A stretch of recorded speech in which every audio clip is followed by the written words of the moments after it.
เอาสบายดีทุกคนยินดีต้อนรับเข้าสู่ช่องวิถีผู้ไทยทุกคนมื้อนี้ได้ลงมาเซบายทุกคนอันนี้จะเป็นน้ำเซบายทุกคนน้ำเซบายในบัวแห้งนะน้ำมีตลอดปีทุกคนเลยมื้อนี้ลงมาเซบายกันลงมาหาหน่อไม้ทุกคนหาหน่อไม้ยามนี้ฝนตกหลายแล้วนะหน่อไม้ก็คือสีออหลายเลยลงมาหาหน่อไม้มื้อนี้มานำเมียทุกคนหาหน่อไม้กับเมียต้นไม้นี้เป็นต้นไม้แค่นะทุกคนลำใหญ่ลำมันประมาณ2 อูมทุกคน2 อูมได้อยู่แต่น้ำเสียบาย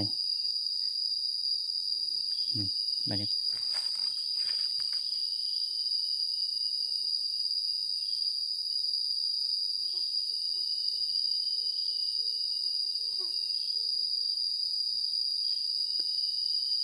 กระแตทุกคนเราเพียงกระแตตัวใหญ่เลยต้นไม้นี่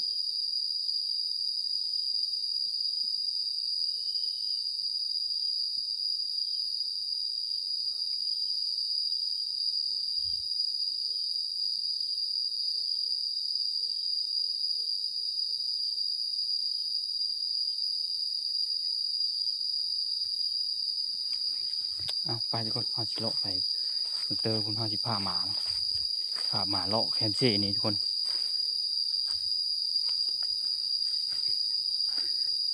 พาหมาเลาะไปแล้วก็สิหาหน่อไม้ไปนำเลยทุกคน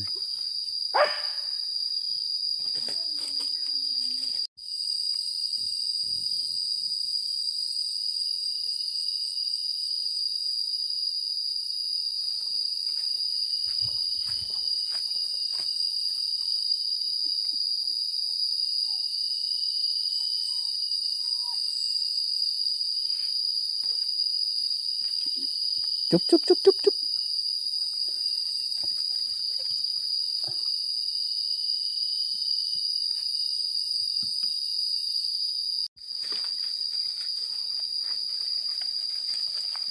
เครือไม้นี่คักกระดาษทุกคน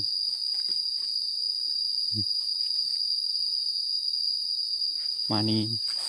เอาโกนนี่เลยทุกคนเอาไหมนี่เลยคักขนาดเข้าไปแต่น้อยนะมันใหญ่เลยแต่โดนแล้ว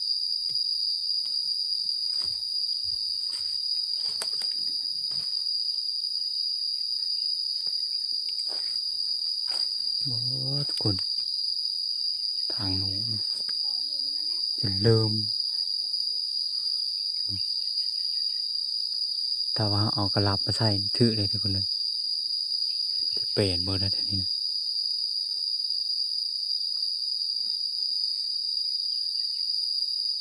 ได้ค่ะก็มัน ทำไม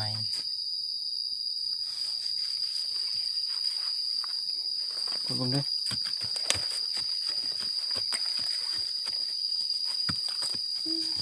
เปิดมันมีเฟรนช์ฟราย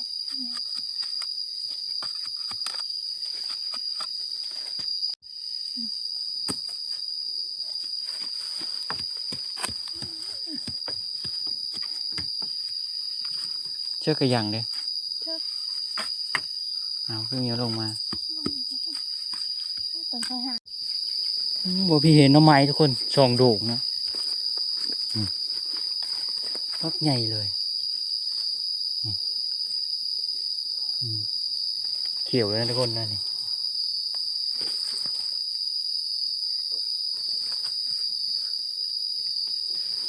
ช่อง3ทุกคนช่องโด่ง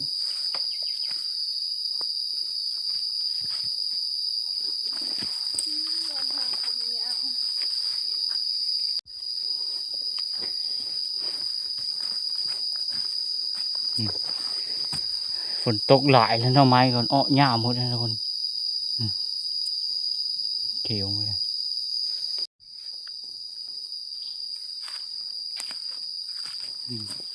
ป่าโอ้เป็นมะอย่างคน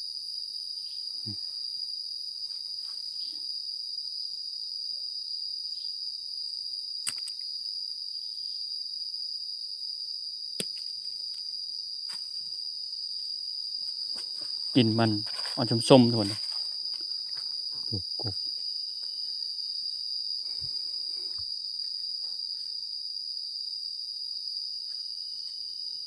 กกมันงามแห้งทุกคนเป็นเคอเป็นอย่าง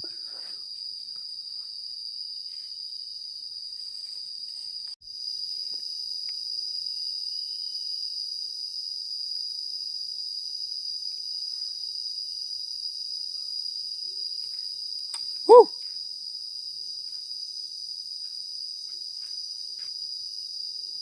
หอมอันนี้คือเลิกแห้งทุกคน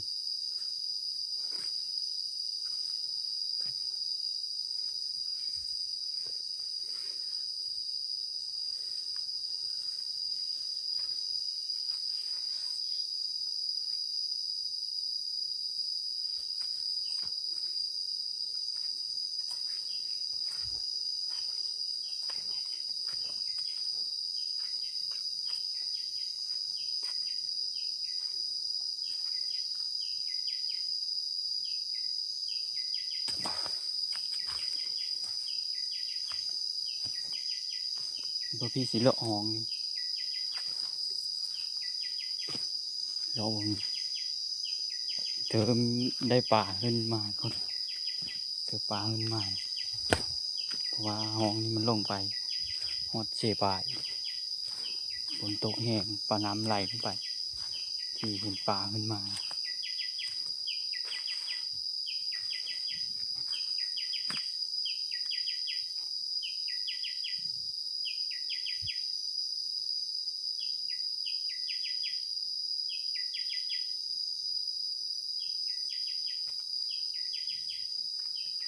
จะเลาะไปทางนี้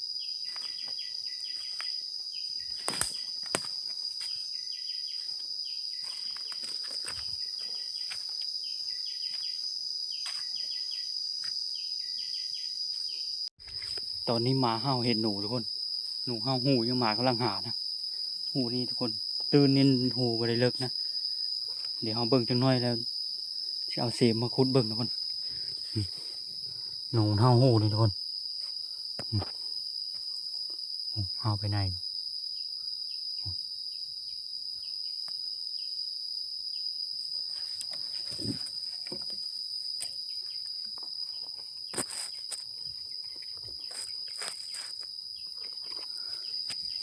เดี๋ยวพ่อพี่สิเอาไม้แง่เบิ่งดูเลยเอามันที่ออกมานะถ้ามันออกไปพานั้นกันเจอหมา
หมาเอ็ดแถวนี้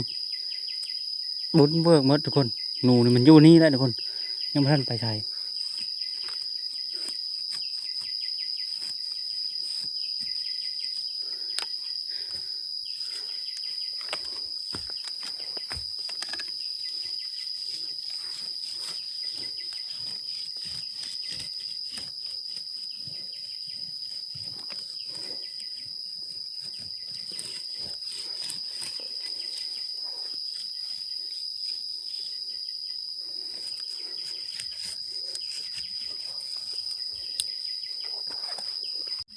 แล้วทุกคน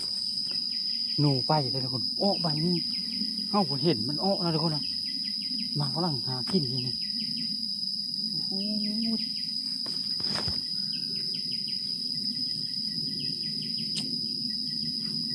ไปยังไงโอ้เลยอืม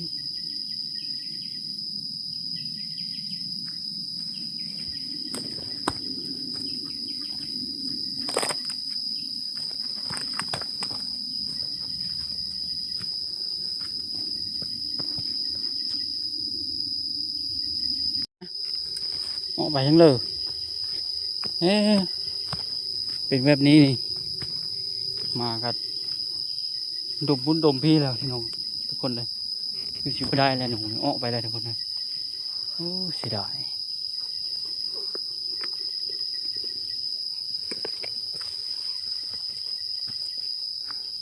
มันลักอ้อเฮาบ่มีเมินเฮายืดแต่ฟ้านั้นทุกคนเฮาบ่ได้มาเบิ่งฟ้านี้หนูมันออกไปแล้วมันอยู่ฟ้านี้โอ้เฮาบ่พี่อยู่ฟ้านั้นบ่พี่แง่อยู่ฟ้านั้นหนูน่ะมันเต้นออกฟ้านี้ไปเลยมากับบ่ท่านคนเลยโอ้เสียดายหมาเฮ็ดโคตรมันมีหมดเลยนี่อืมโอ้มาแล้วนะกำลังดมกลิน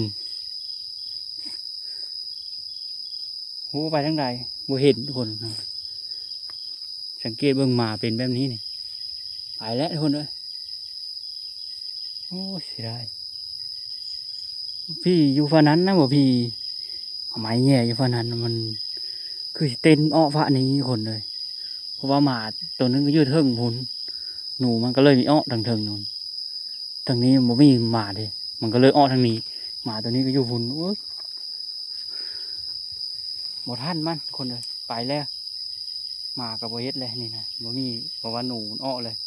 หมาบ่มีกลิ่นแล้วมันก็บ่มาดมมาอย่างไปหาโซ่อาหารแต่ผมโอ้เสียดายทุกคนเลยโอ้ทุกคนมีแต่ปลาสูตรมัน4-5 ตัว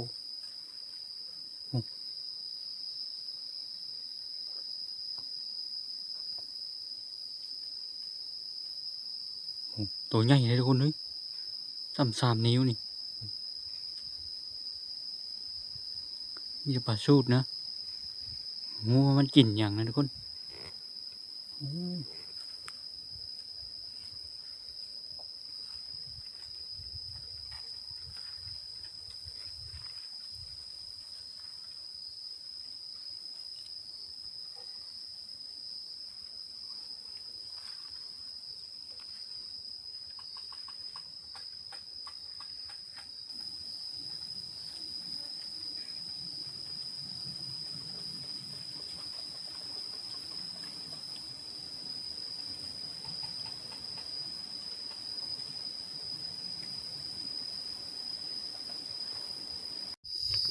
โอ้ยคนเลยเมื่อยเลาะโอ้บุตัวจีบตัวแดนหาเลาะหาของป่าหาหน่อไม้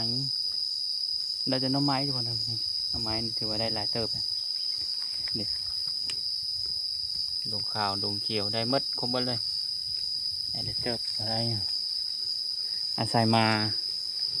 หาหนูก็ย้ายมันซ้ำทุกคนในหนูเห็นหนูก็ไปมาทันมันบ่ได้มันซ้ำหนูได้แต่หน่อไม้มานี่ทุกคนเลยเอาโอเคทุกคนสำหรับคลิปนี้สิปิดเพียงซ้ำนี้ทุกคนอย่าลืมติดตามกันไว้ห้ามชมเพื่อคลิปหน้าทุกคนว่าสิไปหาอย่างทุกคนโอเคอย่าลืมติดตามกันไว้เด้อทุกคน